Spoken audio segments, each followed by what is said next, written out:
Bueno, buenas tardes a todos, compañeros y profesor. Nosotros vamos a presentar el tema de la semilla y el fruto en angiospermas. Siguiente, por favor.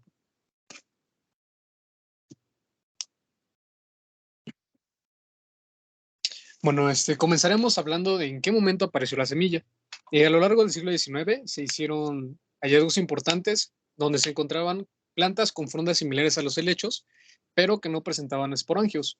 Recordemos que los esporangios son las estructuras de las cuales se desarrollan y se liberan las esporas, que posteriormente generarán el prótalo, que asegurará la reproducción sexual de la planta. Bueno, estas plantas aparecieron en el Devónico y sobrevivieron hasta la actualidad. Estamos hablando de los helechos. Este tipo de plantas en las que se cree que apareció la semilla se denominaron pteridospermas. Este término se refiere al significado térido por la semejanza con los helechos y esperma por la semilla. Siguiente, por favor.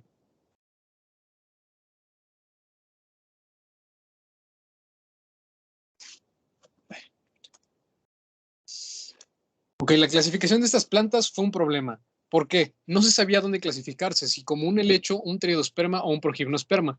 Los helechos, como ya sabemos, son plantas que presentan una fronda en pínulas, pero que su reproducción es por esporas. En el caso de los pteridospermas, presentaban la misma fronda, con la misma forma, muy similar a los helechos. Sin embargo, carecía de los esporangios y su reproducción no era por esporas. Entonces, se creía que incluso eran helechos con frondas estériles o una progimnosperma, que fue otra clasificación descubierta en el año de 1960, en el que se creía en el que estas plantas tenían la característica de presentar una fronda similar a los helechos, también se reproducían por esporas, pero la consistencia de su tallo era diferente y era muy similar al de las coníferas, hablando de la sistemática, era muy similar al tronco de las coníferas. Bueno, la fosilización fue el elemento problemático en esta planta y en muchas otras. Es el elemento problemático, ya que antes de caer en un sustrato y convertirse en un fósil, la planta siempre sufre movimientos, ya sea por el aire o por el agua, las cuales dañan parcialmente o casi en su totalidad la estructura de la planta, por lo cual se desconoce con certeza cuál es la forma que presenta originalmente la planta. Por esto mismo se creía que era nada más un helecho al que le carecían los esporangios. Fue la presencia de la cúpula en estas plantas que se permitió afirmar que este tipo de frondas eran pteridospermas. La planta es conocida como Nothoracopteris y se encontró en Argentina, en las zonas argentinas y al sur de la ciudad de San Juan. Se cree que su origen fue en Gondwana, en el Carbonífero. Sin embargo, el origen real de la planta, de este tipo de plantas, las pteridospermas, se cree que fue en la Eurasia por las condiciones que presentaban ese continente. Era más factible el crecimiento de esta planta. Siguiente, por favor. Y bueno, ahora que ya tuvimos una pequeña introducción sobre las semillas, vamos a definir qué son estas. La semilla es un óvulo maduro que surge después de la fecundación. Se encuentra en angiospermas o plantas con flor y en las gimnospermas.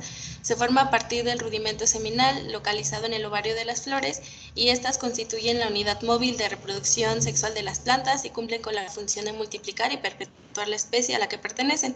Por lo tanto, son uno de los elementos más eficaces para que las plantas encuentren nuevos sitios y microambientes gracias a la dispersión. Y bueno, a la izquierda tenemos una imagen de cómo es la morfología externa de una semilla. Tenemos el rafe, el hilo y la micrópila, que ahorita voy a explicar. Siguiente, por favor. Y bueno, la semilla está constituida principalmente por el embrión, una cubierta seminal o testa, tejido de almacén de nutrientes, endosperma o perisperma. Como sabemos, como ya lo mencioné, la semilla proviene de un óvulo fecundado que surge gracias a la doble fecundación del ciclo de vida de las angiospermas. Y por lo tanto, el cigoto resultante de la fusión del óvulo con un núcleo generativo da lugar al embrión, mientras que el otro núcleo generativo da lugar al endospermo. Y bueno, aquí abajo a la izquierda tenemos la imagen del óvulo maduro que proviene de la flor, en donde tenemos al funículo, que es la estructura que sostiene el óvulo a la planta. Tenemos también ahí los tegumentos, el tegumento interno y el tegumento externo, que se encargan de su protección. Además de que estas capas, al no ser continuas, dejan un pequeño orificio llamado micrópila. También tenemos al haz vascular, que se encarga de alimentar al óvulo, la chalaza, que es en donde termina el haz vascular y es en donde usualmente el óvulo absorbe todos los nutrientes. Y también tenemos una nucela, que es una masa de tejido que conforma el óvulo, y en angiospermas corresponde al megasporangio, en el cual se desarrollará el gametofito femenino, denominado saco embrionario, que también está ahí en medio. Una vez que el gameto femenino contenido en el saco embrionario es fecundado, da origen a un embrión, y es aquí cuando ya tenemos una semilla. Aquí tenemos las partes de la semilla, que tenemos al rafe, que es una cicatriz o soldadura del funículo que puede observarse generalmente en semillas derivadas de óvulos anátropos o campilótropos. Tenemos el hilo, que también es otra cicatriz resultante del desprendimiento de la semilla de la planta. La cubierta seminal o la testa, aquí está el embrión. El endosperma, que es cuando la semilla se está formando en la planta de la que procede, se desarrolla un tejido especialmente destinado a almacenar el alimento, y es el endosperma. Las células de este tejido se llenan de sustancias nutritivas que son necesarias para que el embrión pueda respirar, crecer y desarrollarse hasta que sea una planta y pueda hacerlo por sí misma. En la mayoría de semillas este tejido en la mayoría de semillas es el endosperma. Sin embargo, en otras especies el alimento se almacena en los cotiledones o en otro tejido llamado perispermo. Y bueno, a la derecha también tenemos otra imagen de cómo se ve la semilla. Y también hay una parte importante que se llama obturador, que es una estructura de origen funicular o tegumentario, que está en conexión con el tejido de transmisión que dirige el tubo polínico hacia la micrópila y crece obturándolo, pero este desaparece después de la fecundación. Siguiente, por favor. Y bueno, ahora aquí tenemos el embrión, que está compuesto por un eje embrionario, a su vez formado por el epicótilo y el hipocótilo, una plúmula y una radícula en los extremos del eje embrionario y uno o dos cotiledones. El eje embrionario está formado por dos partes unidas entre sí, que la parte que está encima del cotiledón o los cotiledones es el epicótilo, que dará lugar al brote terminal de la planta y es el formador de hojas. La parte que está por debajo del cotiledón es el hipocótilo o zona intermediaria entre la raíz y el tallo, y que cuando crece por su extremo libre, que es el de abajo, da lugar a la raíz, y cuando crece por la parte que está más cercana al epicótilo, da lugar al tallo. También tenemos los cotiledones, que son estructuras a modo de hoja que sirven de almacén y están conectados vascularmente con el embrión. Al tener la función de almacenar sustancias de reserva para la germinación, suelen tener un aspecto carnoso. En el caso de las semillas dicotiledóneas, la célula que inicialmente forma el embrión se divide en dos por medio de un tabique longitudinal y da lugar a dos cotiledones, mientras que en las semillas monocotiledóneas solo hay un cotiledón. Siguiente, por favor. Y bueno, las semillas tienen o pasan por diferentes procesos. Uno de ellos es la dormancia, que es el estado de la semilla en el cual la tasa metabólica o la tasa de reacciones químicas disminuye, por lo que necesitan de muy poca energía, oxígeno o agua. Hay dos tipos básicos de dormancia de las semillas. El primero se llama dormancia de tegumento o dormancia externa, que es causada por la presencia de una cubierta dura que protege a la semilla y no permite la entrada de agua o de oxígeno al embrión hasta que pueda estar en condiciones adecuadas. El segundo tipo de dormancia es la dormancia del embrión, que es causada por la condición del embrión que no permite la germinación. Otro proceso importante es la dispersión, que se trata pues de que las semillas puedan llegar a otros ambientes y estas pueden ser dispersadas por el viento, que se llama anemocoria.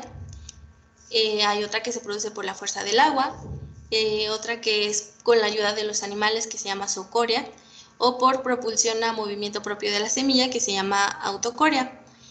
Y algunas semillas poseen modificaciones de sus cubiertas como espinas, alas o paracaídas como un método de dispersión.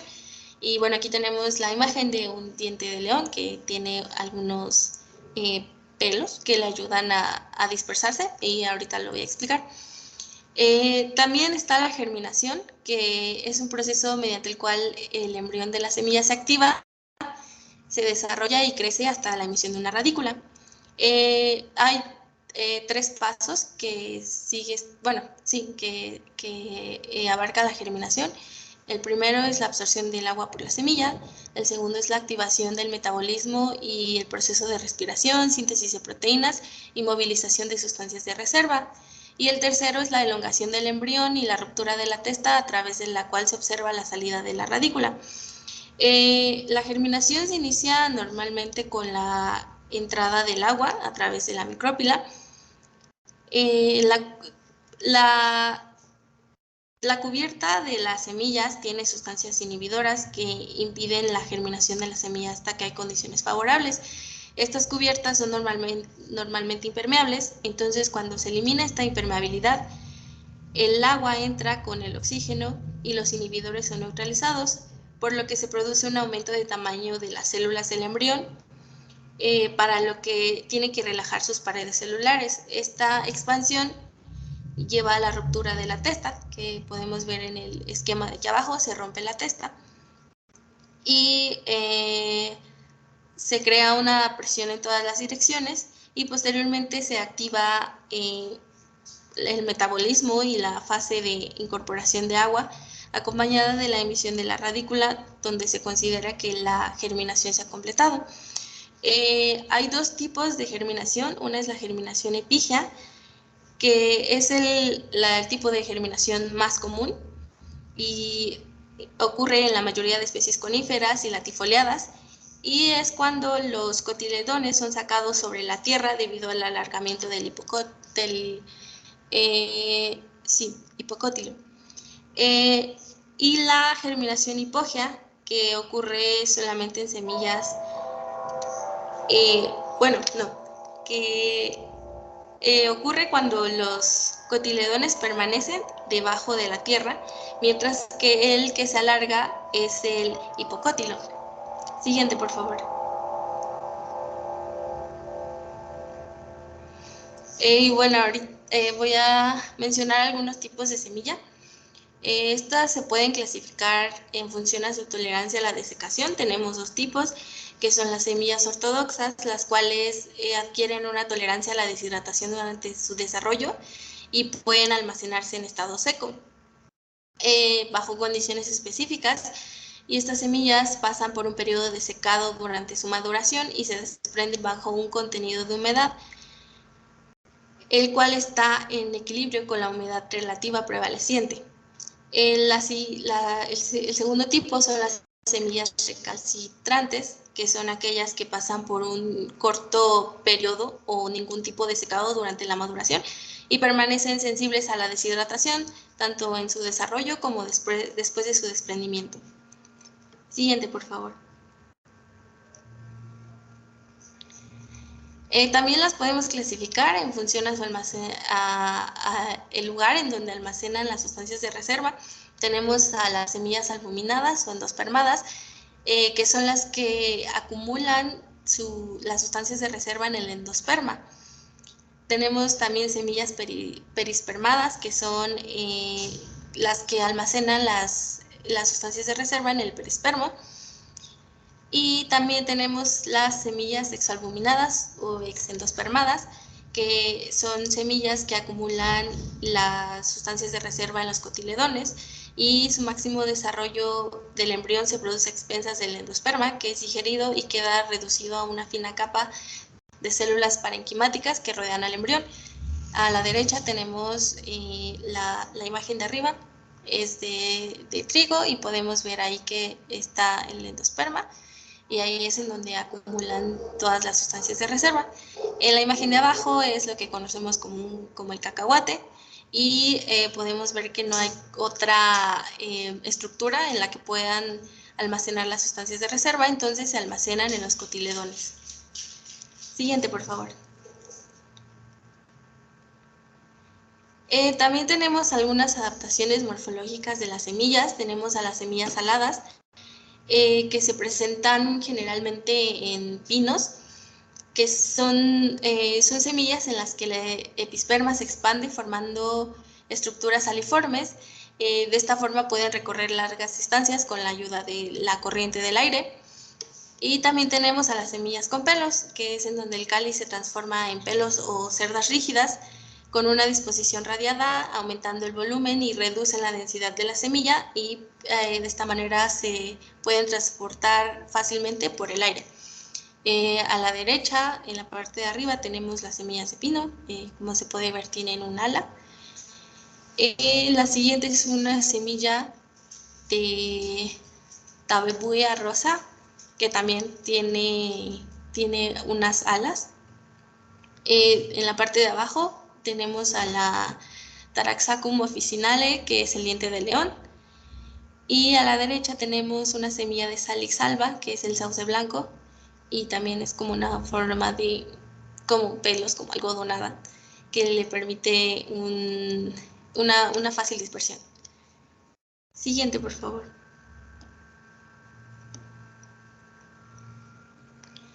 Y bueno, dentro de las funciones que tiene la semilla, estas constituyen un mecanismo de perenización por el cual las plantas pueden perdurar de generación tras generación, gracias a los procesos que ya mencionamos, como la dormancia, que les permiten germinar hasta tener condiciones óptimas. Se encargan de darle protección al embrión y los nutrientes necesarios para que pueda desarrollarse. También son indispensables para la dispersión, y por lo tanto también son importantes para la reproducción de la especie, porque permiten el crecimiento y el nacimiento de nuevas plantas. También sirven como alimento y son la fuente de bebidas, medicamentos, fibras como el algodón y aceites industriales. Siguiente, por favor.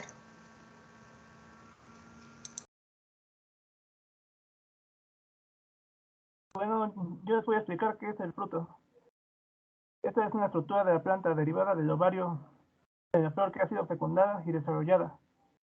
En este podremos encontrar las semillas, las cuales germinarán para dar lugar a una nueva planta. Y su consistencia de su pared se clasificarán en dos grupos básicos, los cuales son los frutos secos y los carnosos. Siguiente, por favor.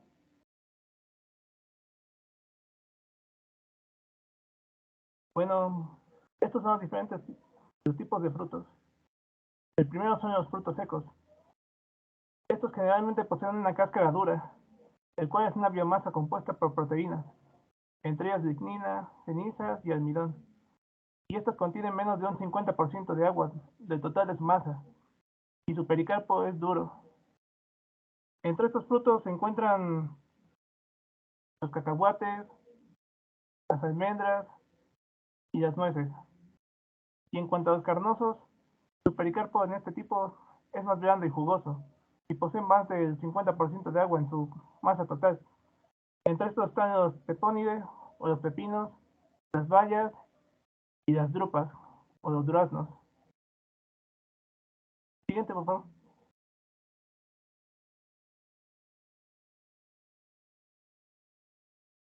En esta encontramos que los frutos carnosos a su vez se pueden clasificar por las estructuras de las cuales derivan, ya sea por el número de pistilos o el número de flores que derivarán en el fruto.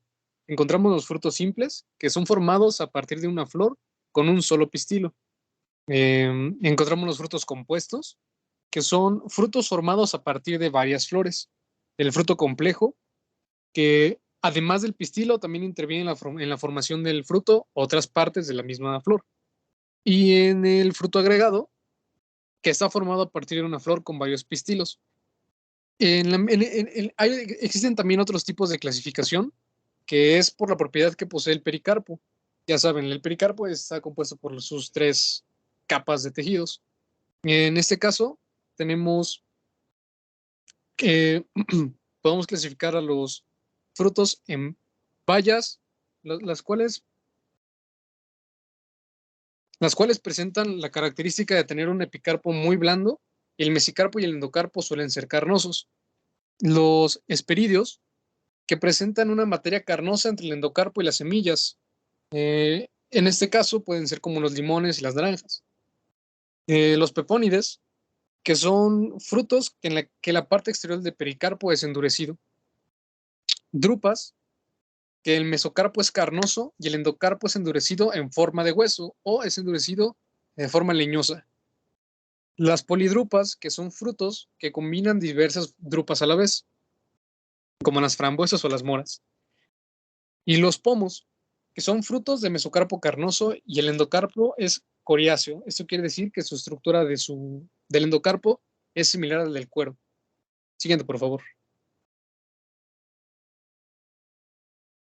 Existe otra clasificación conocida como Weberling y Schwantes.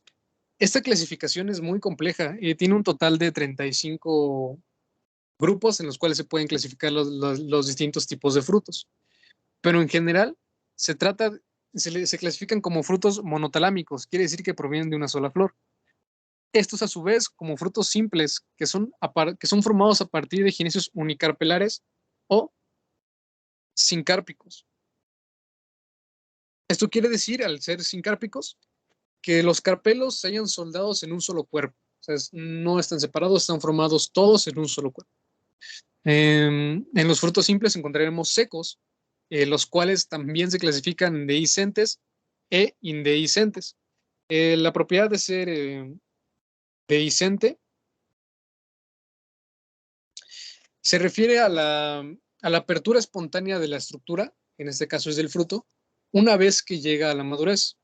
Al ser dehiscentes es porque tienen esta característica, que al llegar a la madurez el fruto se abre por sí solo, y al ser indehiscentes es que no presentan esta característica. También después, a partir de los frutos secos, encontramos los frutos carnosos. En estos encontramos los frutos colectivos o agregados, que son provenientes de ginecios apocárpicos. El que sea apocárpico se refiere a que los carpelos están separados, a diferencia de los sincárpicos. Los carpelos están separados y cada uno forma un ovario independiente. Y finalmente tenemos a los frutos politalámicos o múltiples, que estos provienen de la unión de 2 o más flores. Siguiente, por favor.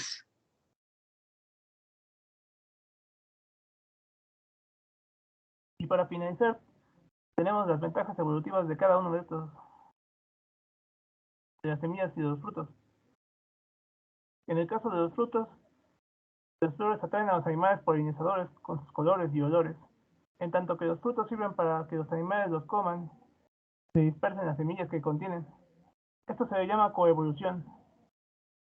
Hay otras plantas cuyos frutos se enganchan el pelo de los animales para que estos los transporten. Y en el caso de las semillas, tienen mayor protección al gametofito femenino y al nuevo embrión, ya que estos se producen retirados del suelo, especialmente las de hábito arbóreo y arbustivo asociados a la aparición de la semilla. Se facilita la polinización y fecundación en el aire, y no hay necesidad de agua superficial. Y también está la dispersión favorizada de las semillas por las corrientes de aire o caída libre. Siguiente, por favor.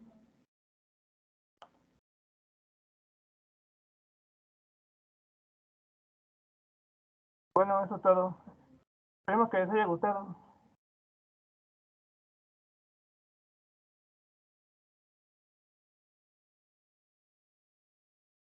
Ok, muy bien. Pues sí, en general todo el contenido está bien adecuado. Em, Quizás nada más, por ejemplo, algunos detalles. Último detalle, diría yo, fue aquí la... Ay, espérenme. Venían bien toda la presentación con un adecuado tamaño de letra.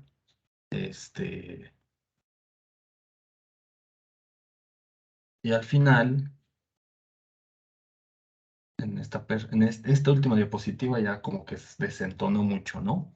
Fue prácticamente puro texto y el tamaño de letra pequeño. Entonces, nada más así como detalles de estilo, de formato, ese es el que resaltó. Todo en las anteriores diapositivas era más acorde el tamaño de letra. Y bueno, en esta ocasión creo que ya se los hice saber o en algún momento. Cuando son las presentaciones en línea no hay tanto problema, pues porque dependiendo de nuestro dispositivo, sea teléfono o computadora, pues vamos a poder acercarnos a ver con más facilidad. Pero cuando se presenta en un salón, que son con ahora las pantallas, las eh, televisiones, pues sí genera un poquito de problema porque no alcanzamos a leer todos. Incluso aquellos que llegan a presentar, pues no se alcanza a leer la información. Entonces nada más son así esos detalles. En general, todo el contenido está acorde y bien. Em, Creo que no hay más que comentar. Ah, no, sí, ya aquí apunté. Este, Creo que no hicieron el énfasis, solamente hacer esa aclaración, que toda esta información que nos muestran corresponde a eh, angiospermas, ¿no? Salvo las primeras diapositivas, corresponden en general a las plantas con semilla, que son estos de la aparición de la semilla y pues su registro fósil. eh, y a partir de este punto, prácticamente toda la información es sobre angiospermas, ¿no? Que serían estas plantas con flores. Eh, Nada más aquí lo medio mencionan, pero no hicieron como ese énfasis y esa distinción, porque también esta situación de la morfología, tanto de los óvulos o desde la flor, los óvulos y las semillas, corresponden únicamente a las angiospermas. En el caso de las gimnospermas, como lo vimos, pues corresponden a otra organización en los conos o en los megasporangios, las brácteas seminíferas y la posición de los diferentes óvulos sobre las brácteas, que pueden ser de entre 1 a 2.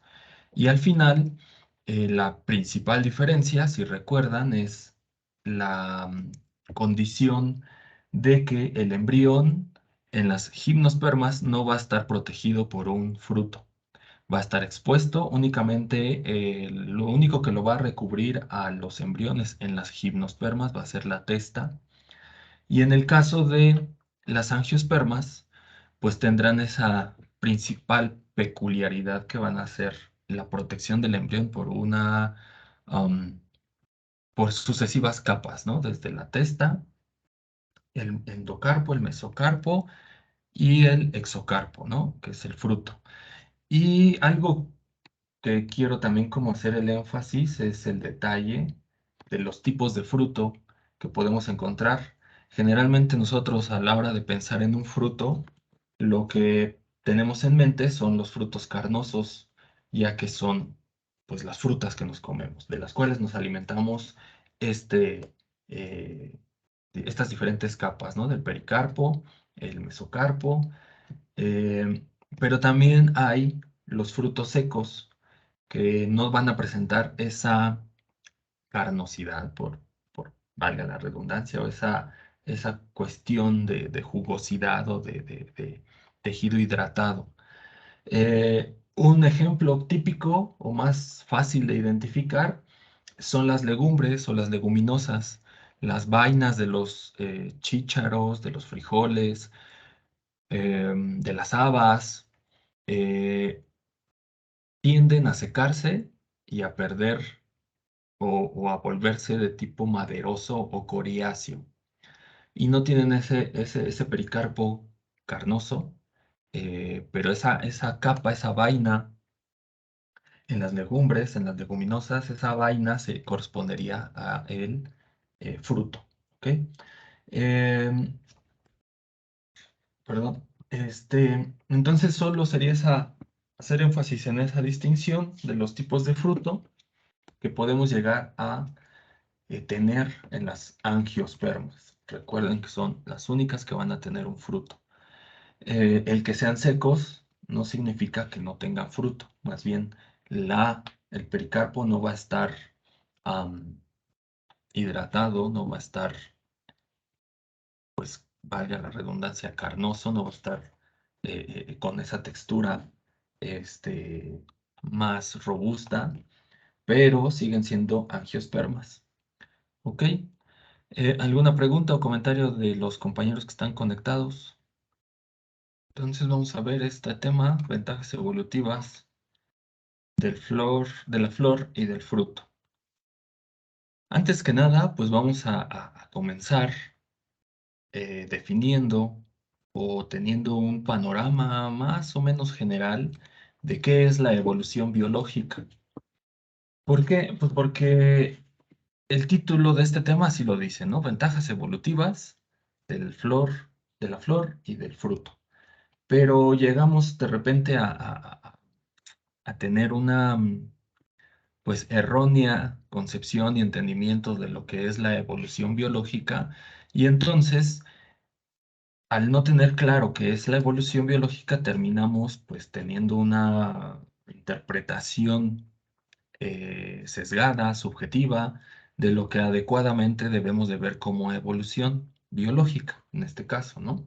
Entonces, siempre que vemos el concepto o entendemos o escuchamos hablar de evolución, casi siempre tenemos la visión de verlo de una forma lineal, una forma progresiva, lineal, y que va haciendo una consecuencia de ir cumpliendo con cierta perfección o perfeccionamiento de los organismos.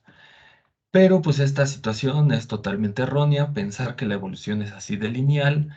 Luego a veces depende de qué tan complejo estemos revisando los grupos biológicos y tratar de observar y dilucidar su evolución y quiénes son los grupos emparentados y cuándo aparecieron en el registro fósil y quiénes son los ancestros y los descendientes, medio comenzamos a comprender que la evolución puede ser dicotómica o tener aparición de diferentes grupos a través del tiempo y tener una correlación de ancestría-descendencia, ¿no? Posteriormente, pues si seguimos indagando y tratando de observar más al respecto de uno o de varios grupos biológicos y tratar de entender su evolución, pues es cuando nos cae ¿cómo decirlo?, la información de peso y se nos complica muchísimo más, ¿no? Entonces, comenzamos a ver que pues la evolución, si seguimos un linaje en particular a través del tiempo, y cuando digo tiempo, el tiempo puede ser en millones, en miles o millones de años, trataremos de ver hacia el pasado cómo se van a dar esas relaciones evolutivas, esas relaciones de parentesco entre el ancestro y el descendiente, y vamos a ver que habrá ciertos grupos que tengan reintrogresión o introgresión, que tengan hibridación, que tengan, vaya, pues, momentos en el tiempo en el cual los linajes no se separaron totalmente y vuelven a tener contacto y a reproducirse, ¿no? Entonces, en vez de tener solamente una evolución lineal o una evolución dicotómica y que así de sencillo pensemos que solamente cuando hay evolución se generan dos grupos y comenzamos a ver que la evolución puede ser ramificada, anastomosada, es decir, que se generan separaciones de linajes, pero en algún momento en el tiempo vuelven a convergir en el tiempo y espacio y la separación aún no ha sido total y entonces pueden llegar a tener contacto y reproducción y descendencia fértil. Entonces, tratar de observar adecuadamente la evolución es también tratar de entender que no solamente se trata de grupos aislados, ¿no? O de poblaciones aisladas, o de regiones o de áreas geográficas pequeñas.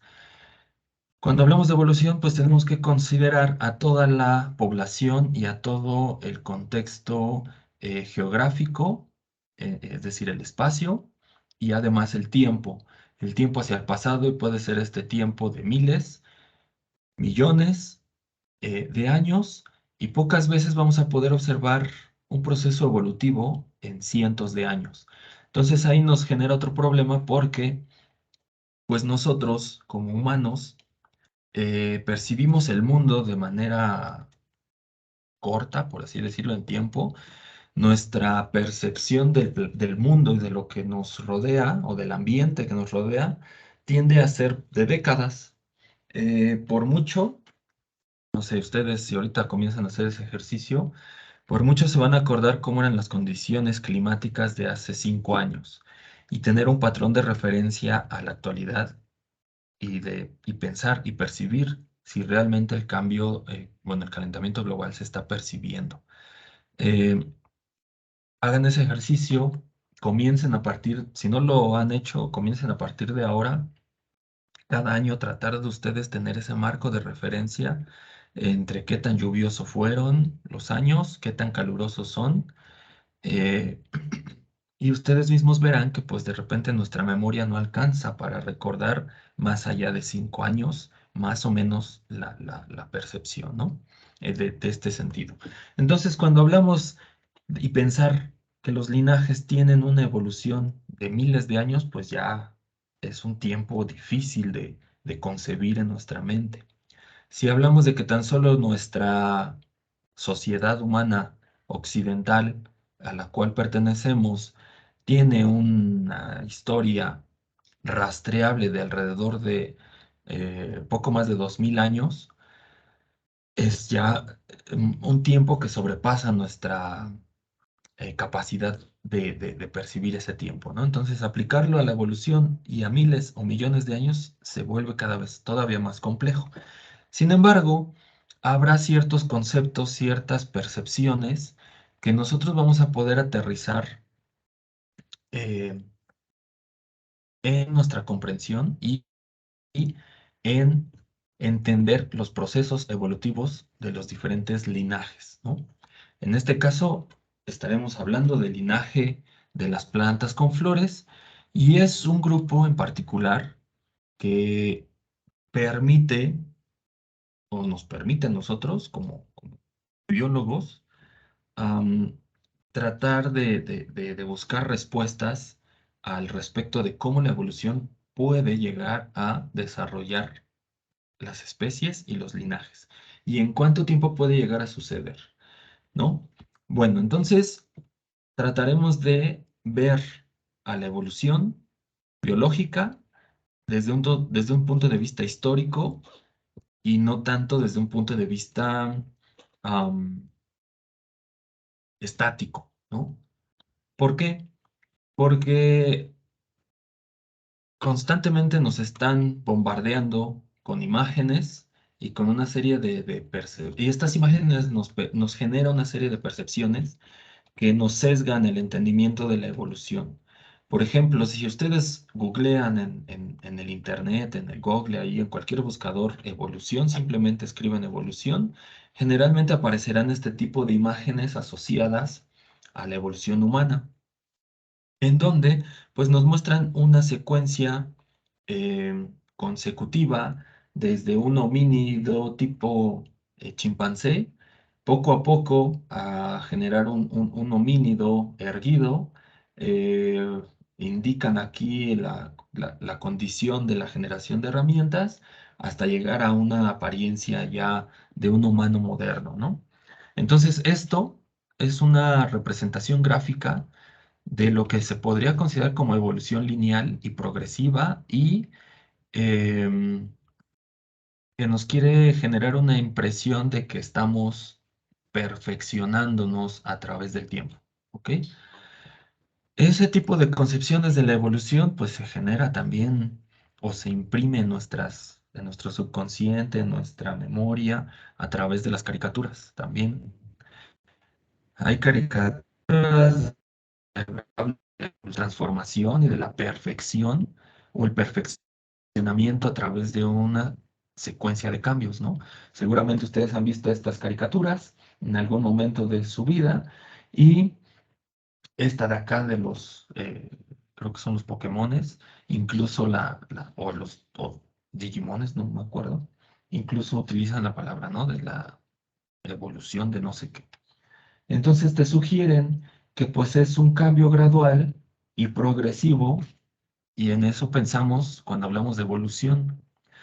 Y luego para complicarlo todavía un poco más, la evolución o el concepto de evolución se ha vuelto muy amplio, ¿no? No solo es privativo de la biología ni de las caricaturas. Hoy en día ya también el término evolución se puede emplear pues en otra serie de conceptos bueno, no de conceptos, sino aplicarse en otras áreas del conocimiento y en otras áreas de la vida común. Por ejemplo, estas son capturas de pantalla de noticias e incluyen, ¿no?, la evolución del modelo de compras. Y entonces ya la noticia habla al respecto de cómo ha ido cambiando la sociedad en función de el comercio y de generar una compra-venta de productos. Esta de acá, pues decía evolución y empatía. Em, Habla al respecto de cómo ha ido cambiando la percepción humana con la empatía y de ver por los demás y de tratar de ayudarnos a otros, etcétera. Entonces ya la palabra evolución es una palabra, es un concepto que se puede usar indistintamente en todas las áreas de la sociedad, de la ciencia, de las caricaturas, de cualquier ámbito. Pero casi todos estos usos de esa palabra están ligados a, como les digo, si ustedes googlean, va a aparecer esta definición. Evolución es un cambio o transformación gradual de algo, como un estado, una circunstancia, una situación, unas ideas, etcétera, ¿no? Entonces, eh, aquí nos van generando esta concepción errónea de la evolución desde el punto de vista biológico, ¿no? Y les digo, ¿no? Las imágenes son estas, asociadas directamente a esta situación de la evolución lineal y progresiva y perfeccionista del humano o de la humanidad. Pero acá, por ejemplo, en Wikipedia, en esa página favorita de todos los alumnos, eh, hace esa distinción que dice la evolución biológica es el conjunto de cambios en caracteres fenotípicos y genéticos de poblaciones biológicas a través de las generaciones. Dicho proceso ha originado la diversidad de formas de vida que existen sobre la Tierra a partir de un antepasado común. Entonces, si observan, el simple hecho de colocar este otro epíteto eh, a la para evolución biológica, pues cambia totalmente el concepto. Ya no va a ser simplemente una sucesión de cambios o una transformación gradual pues de algo que puede ser un organismo. Porque si nosotros nos quedamos con esta idea de la evolución, pues entonces, si la evolución son cambios que se forman a través del tiempo, esto podría ser evolución, ¿no? Porque son una serie de cambios graduales a través del tiempo, desde una larva hasta un adulto, y hay un cambio considerable de uno a otro, ¿no? Entonces, aquí nosotros sabemos que esto no es evolución, sabemos que esto es una metamorfosis, un cambio en unas sucesivas etapas de un mismo organismo. Pero, por ejemplo, prácticamente si lo vemos desde el punto de vista gráfico y conceptual, pues es lo mismo que está acá. Otra consideración que hay que involucrar a la hora de que hablamos de evolución es el tiempo. ¿Y cuánto tiempo? Pues ahí es la situación que les digo que para nosotros es muy difícil tratar de visualizar un tiempo más allá de miles de los perdón, de las décadas, salirse a los miles o millones de. Entonces, la evolución biológica debe de verse así, en función prácticamente del tiempo geológico, el cual pues se maneja entre miles a millones de años. Y entonces, de esta forma, podemos ver que la evolución biológica se puede definir como el cambio de las características de las poblaciones de organismos a través del curso de sucesivas generaciones, es decir, de las relaciones de ancestría y descendencia, ¿no? De la generación de los padres y los hijos. Entonces, en este sentido, pues nosotros, ahorita como grupo, como humanos, eh, somos parte de una población y esta población la podemos ir definiendo con base en atributos geográficos. Entonces, podríamos empezar desde la población del grupo nada más aquí de o luego extenderlo a todos los integrantes de la Facultad de Ciencias Biológicas, es una población, o luego extenderlo a toda la población de la UAP y así sucesivamente de Puebla, al estado de Puebla, a México, a Norteamérica, etcétera, hasta llegar a la totalidad de la población humana en todo el país, en todo el mundo. Entonces, eh, en evolución, pues tendríamos que observar el cambio en las características o los caracteres de las poblaciones, desde la población local hasta la regional o mundial, en el caso nuestro de la especie humana o de cualquier otro grupo, ¿no? Que se van a dar a través, esos cambios se van a dar a través de sucesivas generaciones, ¿no? Entonces, pues dentro de nosotros veíamos a principios del curso, pues que somos una especie porque todos nosotros somos individuos morfológicamente similares, pero que además podemos reproducirnos entre sí y dejar una descendencia fértil.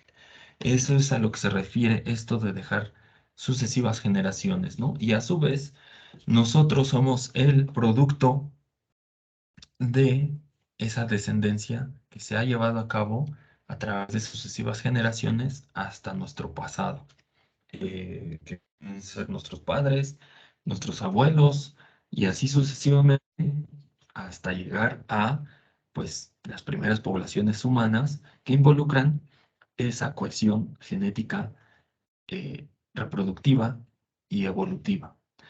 Además, estos cambios, si ustedes observan la definición, no habla al respecto de eh, un perfeccionamiento. Simplemente son cambios. ¿Cuál cambio? Pues el que sea. Y estos cambios lo que van a propiciar serán una ventaja o una desventaja a la hora de reproducirse y de, pues, dejar una siguiente generación, ¿no? O una descendencia. Y que esa descendencia lleve nuestro contenido genético y a través de esta generación, pues se vaya proliferando nuestras características genéticas. Es ahí donde va a entrar esta situación de la selección natural. La selección natural será un proceso evolutivo el cual va a ayudar a, pues literal, como lo dice la selección, a discriminar y a separar aquellos, eh, aquellos organismos que tengan una ventaja reproductiva, bueno, de supervivencia reproductiva y después que dejen descendencia de aquellos que no la tengan. Entonces, la selección irá dirigiendo, pues, hasta llegar a tener los caracteres que son más eficientes, eh, que van a permitir a un organismo adaptarse más adecuadamente a un cambio climático, por ejemplo, a un cambio de geografía, etcétera. Y la selección va a ir dirigiendo pues ese rumbo de la evolución. Pero también la selección puede actuar de cierta forma que propicie una extinción, ¿no? Entonces, la evolución por medio de selección natural no está generando ningún perfeccionamiento, ningún ah, mejoramiento, simplemente está actuando y dirigiendo hacia un destino, que puede ser la especiación o la extinción, ¿no?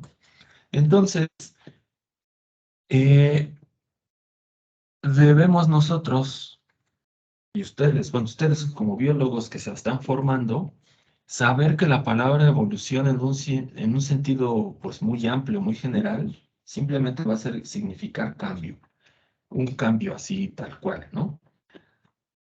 Cómo lo utilizan en otras áreas del conocimiento, en otros ámbitos, pues hacen referencia a eso, un simple cambio de un estado A un.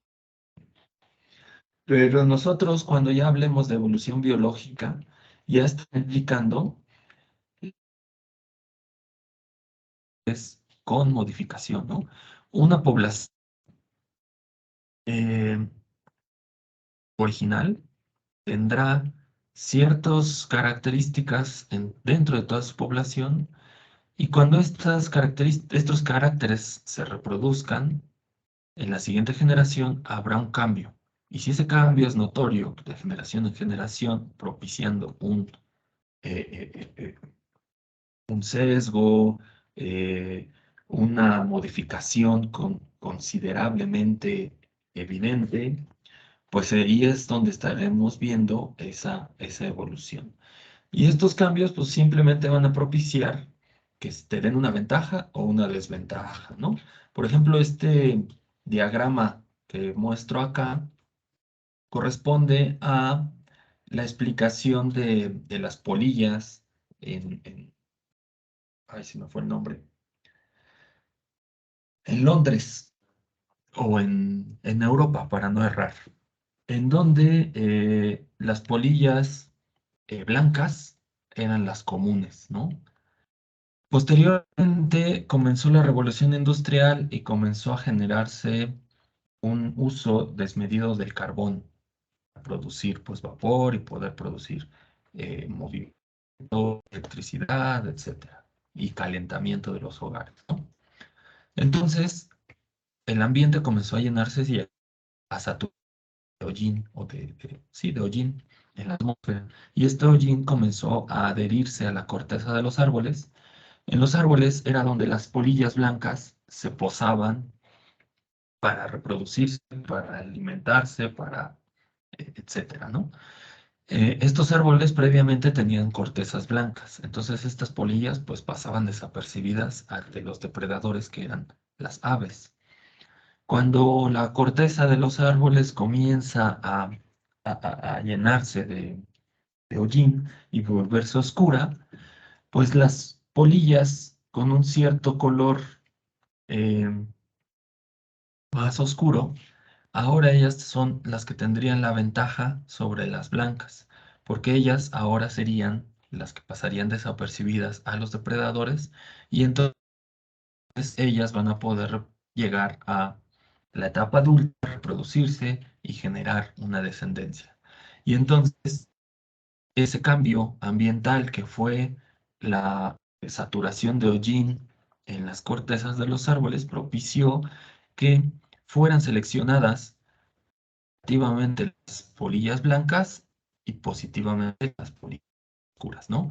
Entonces estas polillas, pues al tener mayor ventaja sobre las claras, logran reproducirse con mayor cantidad y de generación en generación se fue eliminando poco a poco ese genotipo y fenotipo claro hasta propiciar que únicamente las polillas se dentro de la población. Bueno, eso en el modelo, ¿no? Porque creo que en la naturaleza aún se mantuvo una cierta población de polillas blancas que todavía está presente por ahí, el fenotipo y el genotipo en algunas generaciones. Bueno, esto es un ejemplo, pero ¿cómo, cómo pues aterrizar o vincular esta situación de la selección natural como medio de o mecanismo que va a propiciar la evolución?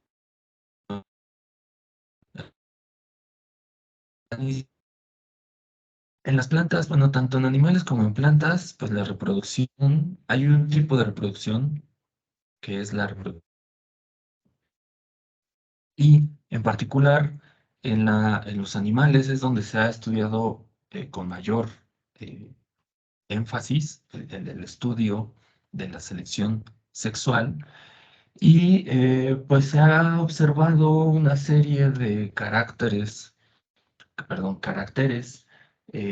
secundarios eh, dentro de la reproducción sexual, han propiciado pues que se generen una serie de características muy elaboradas, muy vistosas, que están involucradas dentro de la reproducción. Entonces, en los animales, pues lo conocemos o lo han estudiado a mayor am,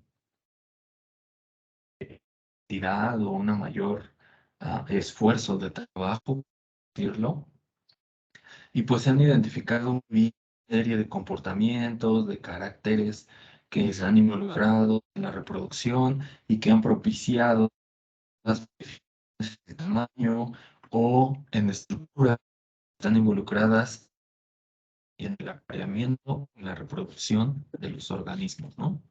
Entonces, eh, hoy sabemos que hay am, ciertas tendencias reproductivas en la dejar descendencia. Y estas tendencias evolutivas y reproductivas se van a originar por modificación, ¿no? ¿Cómo se van a generar estas modificaciones? Pues todos y cada uno de estos caracteres que observamos en los organismos animales y en las plantas son producto de mutaciones. Las mutaciones van a modificar las estructuras preexistentes y van a propiciar un cambio. Si este cambio es favorable, pues va a permitir a un organismo sobrevivir, llegar a la etapa reproductiva, reproducirse y dejar descendencia posiblemente con esta mutación. Y si entonces a la descendencia también le favorece la mutación, pues entonces eh, se va propiciando de generación en generación eh, poblaciones y generando una nueva especie, un nuevo organismo, ¿no? Entonces, en las plantas, la flor, este órgano reproductivo, denominado flor, es al cual se le da am, se me fue, al cual se le da la estimación de que gracias a la producción de esta estructura, de este órgano reproductivo, es que las angiospermas lograron tener tanto éxito en toda su historia evolutiva. Entonces, las mutaciones van a modificar estructuras, ¿no? En este caso, fueron hojas para modificarse y generar una flor, una estructura reproductiva. Esta modificación le permitió tener capacidad a estas plantas de sobrevivir y de producir descendencia que perduró de generación en generación. Y un ejemplo, pues, son los pétalos. Los pétalos son hojas modificadas, hojas que en algún momento experimentaron una mutación para propiciar colores brillantes. Estos colores generaron un atractivo, una, pues sí, un atractivo o una, ¿cómo decirlo de otra manera? Una, pues vaya, no, nos quedamos con atractivo. Un atractivo para los insectos. Y entonces los insectos fueron atraídos hacia los pétalos y posteriormente, pues una serie de excreciones, entre ellas el mismo polen, pero puede haber algunas secreciones de néctar que fueron todavía atrayendo más a ciertos organismos, ¿no? Principalmente a los insectos. Esta modificación de los pétalos, de los colores, es lo que propició esa atracción. Pues los néctares y los granos de polen fungieron como una recompensa a esa atracción que generó para los insectos. Esto, esa condición es lo que propició pues el éxito reproductivo de ese grupo de plantas que en un inicio hayan generado las flores por medio de una mutación. Entonces, la atracción y el vínculo con los insectos pues propiciaron una colaboración y posteriormente una coexistencia y coevolución. Ambos grupos comenzaron a tener beneficios y ventajas y pues propiciaron que se empezara a proliferar generación tras generación de ambos organismos, tanto de las plantas como de los insectos.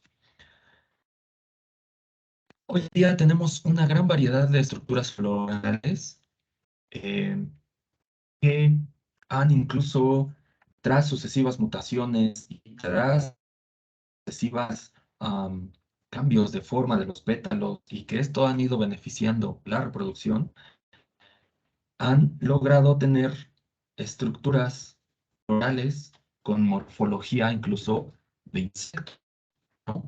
Entonces, esto no quiere decir que la planta haya decidido generar un pétalos o un perianto con forma de insecto para atraer más a los insectos, para engañarlos.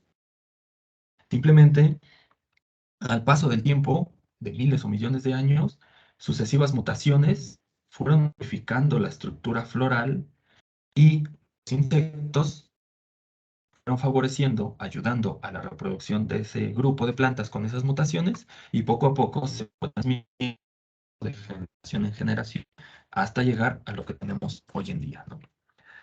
Entonces, pues en las plantas con flor hay mm, un éxito evolutivo que solamente se tiene un precedente, que es la explosión del Cámbrico, que es cuando se originaron prácticamente todos los linajes de animales existentes hoy en día. Las plantas evolucionaron en diferentes pulsos, en diferentes tiempos y en diferentes eventos, ¿no? Como ya lo fuimos viendo a lo largo de algunas sesiones. Y el último pulso evolutivo fueron las angiospermas, generando esta estructura floral. Y no estructura floral es lo que les ha dado tanta diversidad o tanta plasticidad también de poder colonizar pues muchos ambientes, ¿no? Las plantas con flores han revolucionado a al grupo de las plantas, vaya la redundancia, porque se han ocupado nichos desde los arbóreos, arbustivos, se han vuelto epífitas.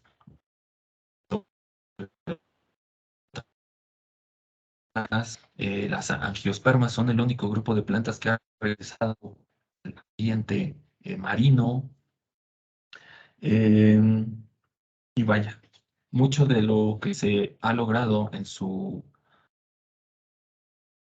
solución en su dispersión y en su propagación y dominancia, pues es gracias a las estructuras reproductivas, a las estructuras florales y a esa amplia plasticidad que tienen también con base en la semilla que les permite sobrevivir por bastante tiempo, por así decirlo, y poder colonizar cualquier espacio geográfico, ¿no? Sin embargo, pues lo que vemos hoy en día, este panorama lleno de angiospermas, de plantas con flores, pues no siempre fue así. Hubo un momento, si retrocedemos en el tiempo, en el cual el mundo estuvo dominado principalmente por otros grupos de plantas, ¿no? Y que es decir, que progresivamente, refiriéndonos al tiempo, estos grupos de plantas fueron sustituidos por otros con una ventaja evolutiva más favorable hacia la supervivencia, producción y colonización de diferentes ambientes, ¿no?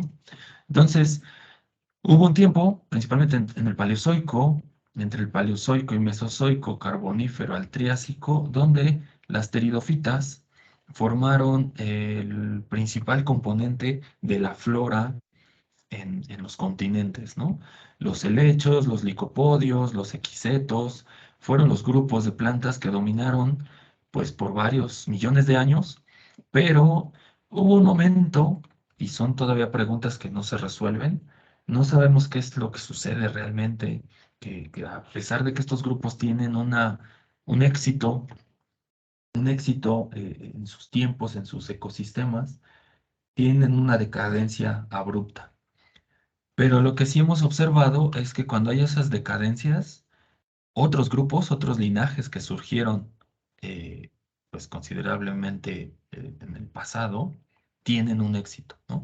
Entonces las gimnospermas sustituyen a las pteridospermas en la dominancia del ambiente, del ecosistema y de los tipos de vegetación y las floras en algún momento. La principal ventaja evolutiva que permitió ese cambio de dominancia fue la semilla. Aunque ya lo vimos en un momento, la semilla va a ser la estructura que le va a dar una ventaja a las gimnospermas sobre los otros grupos, ya que la semilla, como lo mencionaron hace rato, pues le va a permitir a los grupos sobrevivir condiciones adversas, poder colonizar ambientes donde no haya suficiente agua, que sean estacionales, etcétera, ¿no? Y poder sobrevivir considerablemente más tiempo que los otros grupos. Perdón. Este grupo de las gimnospermas, pues va igual a dominar bastante tiempo, desde el Triásico, Jurásico, Cretácico, pero nuevamente sucederá lo mismo. Aparecerá una novedad evolutiva nueva que serán los que se va a denominar angiosperma. Las gimnospermas van a tener una decadencia y este otro grupo tendrá un boom evolutivo, ¿no? Una explosión de biodiversidad. Todo gracias a estas estrategias reproductivas que van a ir surgiendo a través del tiempo. ¿Cómo han surgido? Todavía son las interrogantes. Todavía no se sabe adecuadamente qué tiene que ver ciertas partes como el perianto, los carpelos, los estambres. Aún no tenemos evidencia de correlacionar los ancestros, quiénes fueron los que presentaron las mutaciones en el pasado geológico que propiciaron surgieran estos caracteres nuevos y le dieran ese ímpetu y ese boom evolutivo a las angiospermas, ¿no? Todavía no se sabe adecuadamente cómo, cuándo y en dónde surgen estas mutaciones y estos cambios. Pero bueno, hoy en día lo que podemos rastrear mediante el registro fósil, que es más o menos esta interpretación, bueno, de este lado está mejor, es que desde el Cretácico aparecen los granos de polen asociados a las angiospermas y podríamos sugerir que ya desde ese tiempo estaban presentes también ya estructuras reproductivas muy similares a las flores actuales, que van a tener o van a propiciar pues esa ventaja evolutiva a este grupo y pues va a convertirse en el grupo dominante de la flora hasta nuestros días, ¿no? Entonces por ahí yo pienso, o podemos llegar a pensar, ¿y qué va a seguir, ¿no? Al futuro. Esta condición evolutiva podrá ser reemplazada por otra que pueda llegar a ser más eficiente, no más perfecta, ¿no? Más eficiente, que sustituir a las angiospermas o suceda alguna situación que extinga a estos grupos, pues son las interrogantes que quizás no sabremos, pues porque no estamos en el tiempo de poder saberlo. ¿Cómo se dio bueno, cuáles son las hipótesis que indican la evolución de las flores? Porque si escucharon, aún no sabemos cómo se dieron estas mutaciones, ¿no? No hay evidencia fósil que nos indique esos cambios graduales o esos cambios puntuales aún.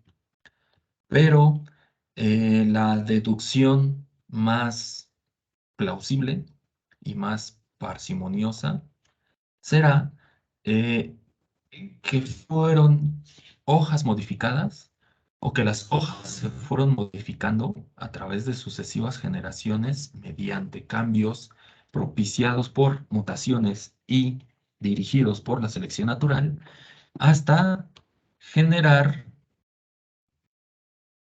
eh, ahí se me fue el nombre, los estambres de los microespongios, ¿no? Hay algunos fósiles que tienen esta estructura, que son hojas modificadas con los sacos polínicos dispuestos en la parte del haz.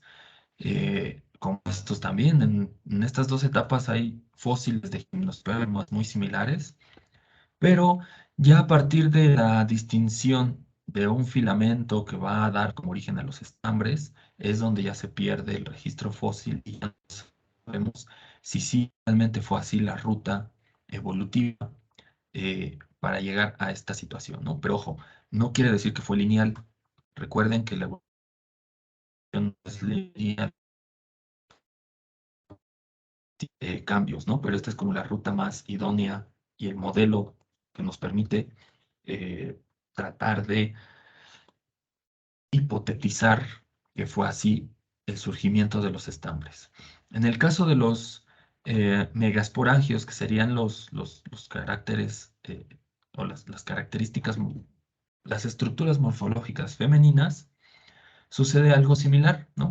Que fueron hojas modificadas que poco a poco, igual por el cambio sucesivo de eh, generación en generación y de cambios producidos por mutaciones, eh, las hojas fueron enrollando y capturando, por así decirlo, en el interior a los óvulos, eh, permitiendo generar lo que es conocido como el carpelo.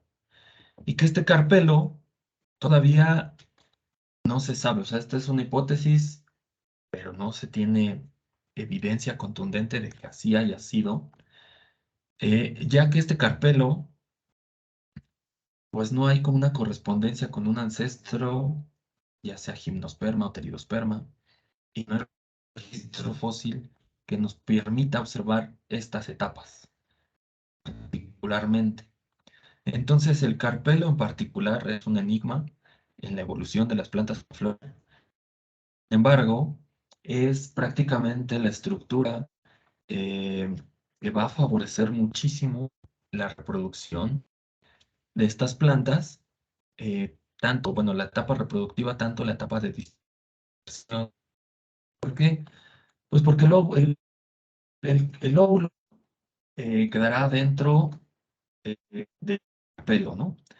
Eh, que el carpelo estará compuesto o estará formado por varias estructuras, entre ellas el denominado ovario, donde van a estar insertados los diferentes óvulos, puede haber uno o más, también estará conformado por el estilo y por el estigma. Hay algunas otras fuentes que denominan al carpelo como pistilo, también incluyendo a las mismas partes, pero esta estructura del carpelo es la que va a propiciar esa protección.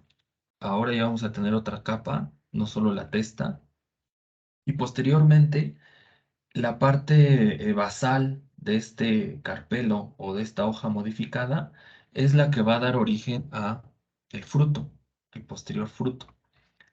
Entonces, eh, pues aún no se sabe adecuadamente cómo surge esta estructura, pero pues su ventaja evolutiva fue tal que ha permitido pues el éxito de las angiospermas, ¿no? En el caso de las gimnospermas, únicamente vamos a tener una testa que protege al embrión de la desecación o de condiciones adversas, pero están sujetas a los factores ambientales y de otros organismos que las pueden destruir. En el caso de las angiospermas, les menciono esta parte del carpelo que va a estar conteniendo a los óvulos y a las posteriores semillas, pues va a permitir que formen estos frutos, en este caso un fruto carnoso, y posteriormente este fruto le va a dar una ventaja a las plantas con semilla en el aspecto de la dispersión, ¿no? Como ya ahorita lo comentaron, eh, los frutos pueden favorecer la dispersión de las plantas, ya sea por medio de un animal que las esté ingiriendo, pasen por su tracto digestivo, ese tracto digestivo ayude a la semilla a perder esas capas del fruto, ayuda incluso a generar una escarificación y prácticamente la semilla esté lista para germinar. Otros tipos de dispersión, pues pueden ser por modificaciones como las espinas o ganchos, que aquí se ve muy bien en esta imagen, que pueden ayudar a la semilla a ser dispersada mediante la adherencia al pelaje de organismos, de animales o de nosotros cuando andamos en el campo. A veces hay ese tipo de semillas y se nos adhieren a la ropa y ya las estaremos dispersando. Otras estructuras como el vilano, el cual les va a ayudar a dispersarse por medio del viento, como ya lo comentaron hace un momento. Y entonces, en conjunto, tanto la flor como el fruto son las novedades evolutivas de las angiospermas que les han dado en, en términos evolutivos, pues, ¿cómo decirlo? Les han dado, pues, todo prácticamente, ¿no? Les han permitido reproducirse, diversificarse, colonizar diferentes ambientes, generar diferentes formas, generar una coevolución con otros organismos, con insectos y con aves, mamíferos. Prácticamente con todos los organismos tienen una historia ahí ligada evolutiva que ha permitido pues sustentar varias hipótesis, ¿no?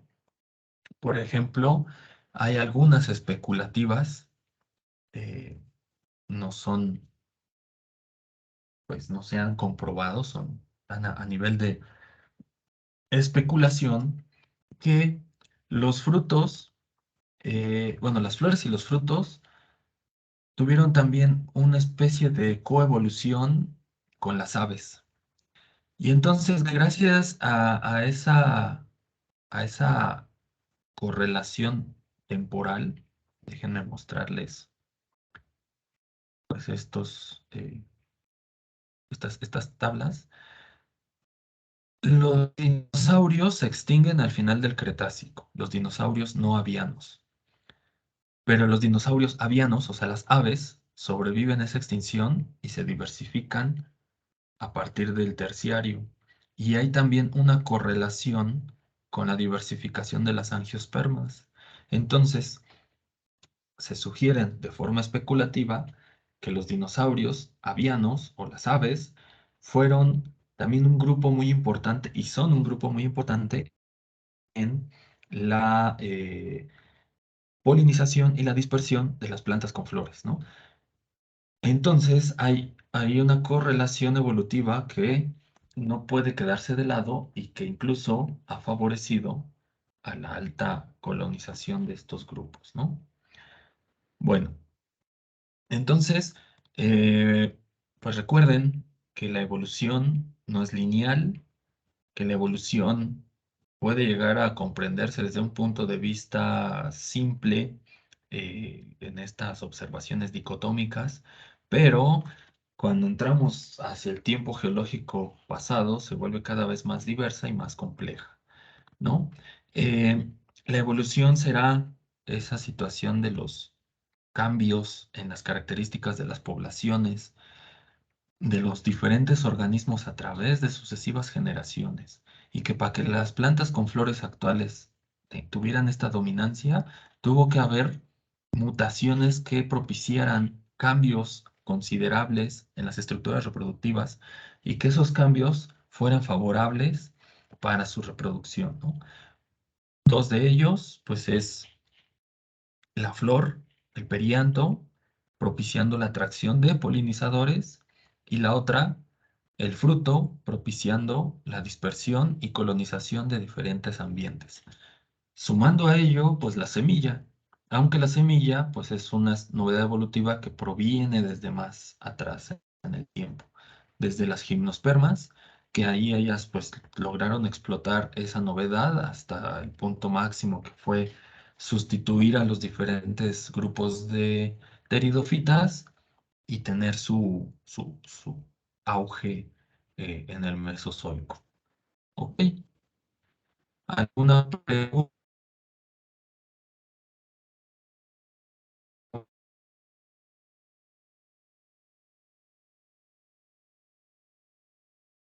¿No? No, profe. Bueno, ok, bueno, pues hay muy poquitos conectados. Gracias por responder en el chat. Hay muy pocos conectados, pero pues hay un anuncio importante que son pues las siguientes últimas actividades prácticamente, ¿no? Ya estamos en el final de este curso. Entonces, pues por favor, ahí si pueden, notifíquenos al resto del grupo. Esto lo voy a pegar igual en el Teams, ahí en el canal principal, para que todos estén enterados. Pero si ustedes pueden avisarles, se los agradeceré. La grabación va a quedar aquí en el Teams para que todos la puedan ver después y no haya ningún problema.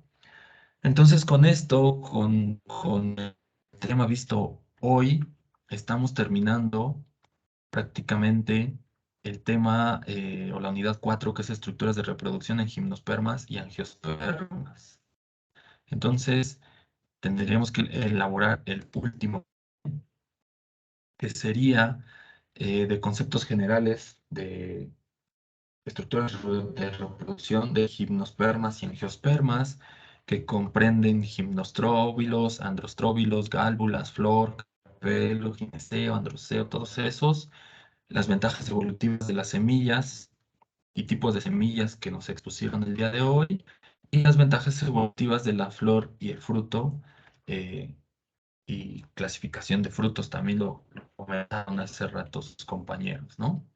Va a ser el examen, sería horario de Teams, más o menos 1 hora y media de duración, máximo 2 horas se tomaría para... Y la exposición de los proyectos de investigación ya les mandé desde hace una semana o más. Los comentarios a los avances. Este, estaríamos concluyendo con la exposición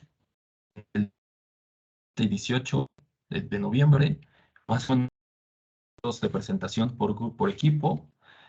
Y salvo que surjan ahí comentarios o correcciones, tendrían hasta el 24 y 26 para entregar el proyecto escrito de trabajo de investigación y yo entregándoles calificaciones a más tardar de noviembre. Y si fuera el caso que alguien extraordinario, sería el 1 de diciembre, que llevo calculado y evaluado, creo que probable que alguien se vaya, ¿no? Pero si llegara a pasar, sería el 1 de diciembre. Ok, entonces no, los que están se dan por enterados. ¿Tienen alguna pregunta, algún comentario?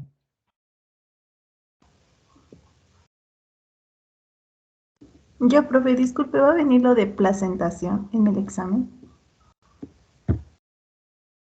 En el examen, pues es tema de los que expusieron, ¿no? Si no mal recuerdo. Sí. Ah, sí, es el equipo 5 que expuso tipos de clasificación, conceptos generales, flor, carpelo, tipos de androceo, monoico, dioico. Todos esos conceptos que expuso el equipo 5 podrían ser Ok, vale, parte de gracias. lo que se revisaría. Sí. Gracias, Luis, sin dudas. Ok, bueno, pues entonces si no hay algún otro comentario, esto lo voy a colgar ahí en el Teams. Por favor, pues podrían avisarles al resto del grupo, se los agradeceré. Em, y pues sería todo por hoy. Nos estaremos viendo el 17, 18 allá en la facultad para las exposiciones. Y pues cualquier pregunta o comentario al respecto del proyecto pueden escribirme por el chat para resolver sus dudas. ¿Ok?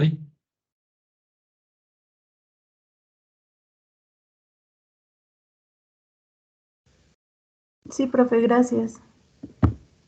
Sí, profe. Gracias a ustedes.